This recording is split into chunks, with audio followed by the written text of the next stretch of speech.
This presentation is about non-homeostatic mechanism and appetite by Tova Patterson-Borer for Professor Mull, Health 570.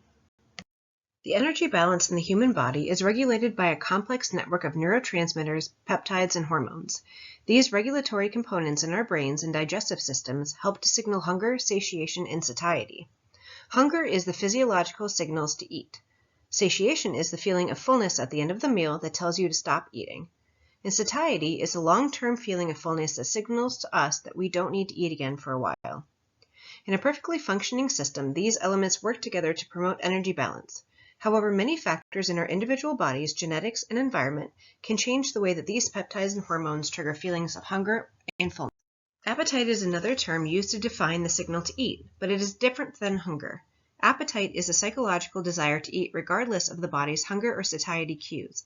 Appetite is associated with wanting or craving specific, very palatable foods and can be activated by sensory input such as smell or sight. Appetite can result in reward-driven or hedonistic eating, which occurs when we consume appetizing foods primarily for pleasure. Several non-homeostatic mechanisms in the brain are responsible for appetite. The limbic system is the area of the brain that processes sensory input and experiences emotions. Dopamine receptors in the limbic system generate feelings of pleasure and satisfaction when a person consumes palatable foods, particularly those high in sugar, fat, or salt. These sensations reinforce the desire to eat more of those foods. The hypothalamus creates food memories, which helps us to remember the pleasure or reward that can be expected when eating certain foods or quantities of foods again.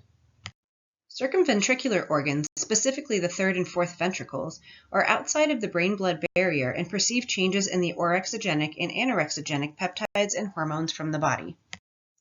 The prefrontal cortex synthesizes inputs from the rest of the brain and can create appetite impulses strong enough to override the body's physiological hunger and satiety cues.